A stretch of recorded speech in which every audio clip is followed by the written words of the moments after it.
Na back to you ang Kamara sa hangarin nitong ipa-impeach si Vice President Sara Duterte matapos bumoto ang mayorya ng Senado na ibalik ang kaso sa mababang kapulungan.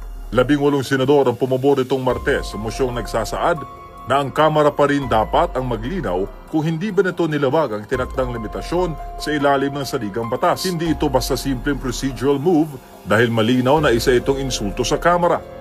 3 verified complaint ang isinampa noong December 2, 4 at 5, 2024 laban sa bise sa issue ng umunoy irregularidad sa paggamit ng confidential funds ng kanyang tanggapan. February 5, 2025 isinampa naman ay ika-4 na reklamo at ito ang inakyat sa Senado bilang Articles of Impeachment. Ngunit ayon sa Article 11, Section 3 ng 1987 Constitution, malinaw na ipinagbabawal ang pagsasampa na higit isang impeachment complaint laban sa parehong opisyal sa loob ng 1 taon, anuman ang anyo o laman ng reklamo. Hamon ngayon ng Senado sa Kamara, patunayang hindi nila nilabag ang itinakdang 1-year rule sa ilalim ng saligang batas kaugnay ng impeachment proceeding. Muntik nang manuntok si Padilla, Senator Padilla. Saka si Joel Villanueva. Sa anong dahilan, sir? Hindi ko naintindihan. Hindi, pero ang ending, ito, natatawa nga ako rito kay Risa Ontiveros di ba? Gigil siya na gigil. 2 araw lang naman ang diferensya. Opo. So, by the way, misinformation yung sinasabing may motion daw na ang majority ang nag-approve na mag-convene. Hindi po, consensus lang po yun. Walang motion, ha? May disinformation yung kampo ng ni Risa Ontiveros na yung motion daw ay na-carry. Parang pinalalabas nila na mayoriya ng Senado ay suportado sila. Hindi po totoo yun. Anyway, nakukulit nag-convene, nanumpa sila, nagsuot sila ng robe, ending, binalik sa House. At mukhang matatapos na ano bang petsa kayo? 11 na. Ngayon na yun, dapat supposedly, diba? Sandali lang nag-enjoy si Coco Pimentel dun sa suot ng kanyang robe, So right after that, what happened? Enjoy it while you can, Coco. Oh my God. Punta ka na, samahan mo na yung asawa mo sa UAE. Maraming Arabo. Mag-enjoy ka ron. Anyway, kahapon nga, ibinalik sa Kamara yung mga articles of impeachment ni Vice President Sara dahil gusto nilang magkaroon ng klarifikasyon ang Kamara tungkol sa mga sinasabing constitutional infirmities o mga depekto. Hindi ko po sinasabi na yung mga congressmen, yung mga members ng House ang may depekto. Wala po akong sinasabi. Ang sinasabi ko po ay yung articles. Yun nga po ang sinasabi natin, kaya lagi nating inuulit-ulit yung mga nagsasabing dapat nang isulong yung impeachment dahil sa konstitusyon, sabi ng konstitusyon, di ba, sabi ng ang mga nagpapahayag niyan ay mga profesor daw ng batas sa University of the Philippines, yung Ateneo, School of Management de La Salle, di ba, yung mga elitistang mga eskwela. Sundin daw ang konstitusyon, nasa saligang batas daw, dapat yon ang sundin. Pero sila ay tahimik doon sa GAA, yung mga insertions. Di ba, unconstitutional din yun kung totoo. Yung ang budget ay pinakamalaki ay DPWH at hindi Department of Education. Hindi ba labag din sa saligang batas yun? Nagsalita ba kayo? Wale. Oo, di ba? Tahimik. Yung kay Pangulong Duterte, di ba labag din sa konstitusyon yun? Nagsalita ba kayo? Wale. Yung ginagawa ng Quadcom, violation of the right to remain silent, the violation of the right to counsel, violation against of the right against self-incrimination. Nagsalita ba kayo? Wale. Tahimik. Sasabihin yung constitutional. Kayo, yung si Attorney Cayosa, Attorney Mel Santa Maria, yung si Attorney Tamase.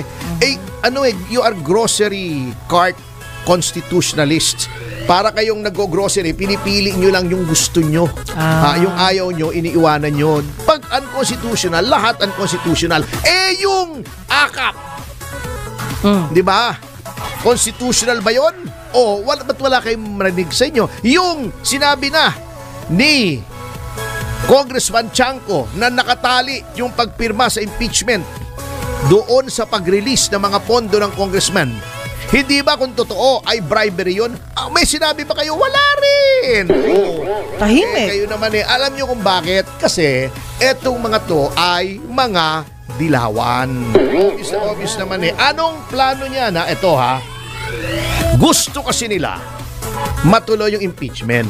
Yung mga dilawan. Kasi nawala sila sa picture. Ang mga dilawan, nag-umpisang mawala sa picture yan noong tinanggal nila si Erap. Nanalo si Erap, di ba? Hindi yan ang kandidato ng mga dilawan. Populist president yan. Mahal ng masa. Ayaw nila. Kasi yung mga dilawan, ayaw nila sa masa. Ang tingin nila sa masa, mga mangmang. Ang tingin nila sa atin ay mga walang alam. Sila lang ang matalino. Sila lang ang may dignidad. Sila lang ang may alam sa batas. Yun ang mentalidad niyan. Sina De Lima, sina Leni Robredo, yan, di ba? Sina Contreras, sina Falsis. Yan ang iniisip nila. Kayong lahat, wala kayong alam. Kami lang ang magaling. Nasopla sila nung nanalo si Erap. Di ba? Pinatanggal nila. Opo. Pumasok si GMA. Akala nila mamamanipulate nila si GMA. Napakatalino ni GMA. Hindi nila mamanipulate.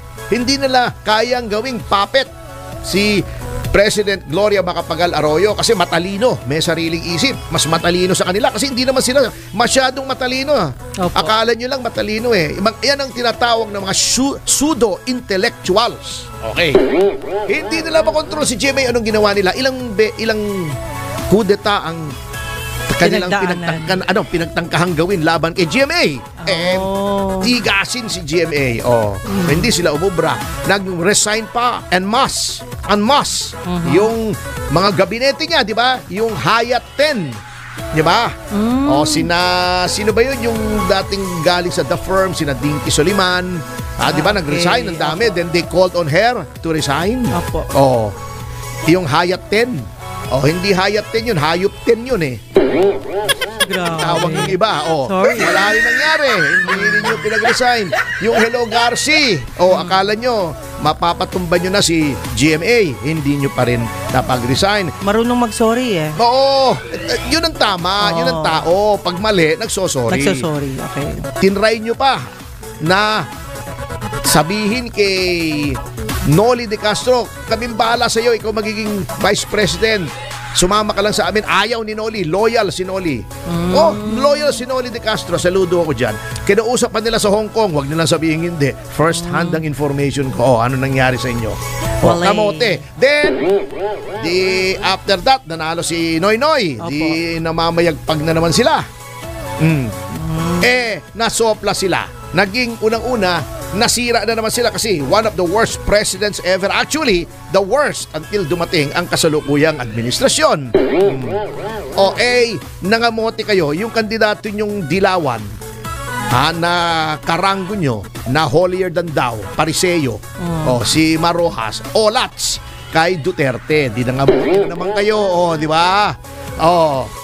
Grabe yung history mo, Then, nangamote na naman kayo kay Bongbong, pero ang ginawa nyo sa tagal nang wala kayo sa poder, kino-op nyo, mahina ang leadership ni Pangulong Marcos. Madaling mauto at may mga tao doon na desperado na makipag-alyansa kahit kanino na lang kasi nabubuking na sila ng taong bayan kaya bagsak ang approval rating nila. Nagplano sila. Paano kami sisingit dito? Yun nga ang pinlano nila. Kita mo, unang-una, nakipag-alyansa yung House leadership. Pati ba naman yung mga kumupuksa na sana kung tinuloy-tuloy lang nila yung policies ng Duterte administration. The oldest world. Mahigit 50 taon na. Lahat ng wala na. Kamote na. Ito lang natitira kahit nga sa China. Yung COVID, salita na lang kahit sa Russia. Wala na, market economy na yan, salita na lang yan. Dito pinipilit pa rin nila yung Marxism, Leninism. Ay nako, Leninism nila parang bulating sumasayaw. Leninism nila, di ba? Pero eto, pinlano nila tong impeachment. Anyway, ikikwento natin yan kung ano sa analysis. Ito, napakaganda nitong analysis ni Ginoong Rob Rances.